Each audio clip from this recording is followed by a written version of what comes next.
আলুটা দিয়ে নিই, আলুটা ভেজে নিই।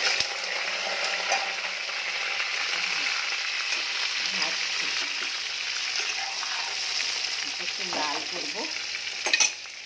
মাছের তেল দিয়ে গরম হয়ে গেছে। আমি বন্ধুরা একলা একলা ভিডিও করতে থাকি, তো একটু আমাকে অসুবিধা হয়ে যাচ্ছে। মাছের নুনটা দেবো, হলুদটা দেবো,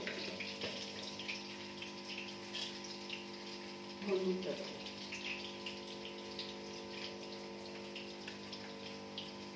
বন্ধুরা ভিডিওটা পুরো দেখবেন, ভালো লাগলে কমেন্ট, শেয়ার, লাইক দিবেন। এই যে বন্ধুরা এখন হলুদ নুন দিয়ে না মাছটাকে আমি রেডি করে নিয়েছি, তেলে দিই।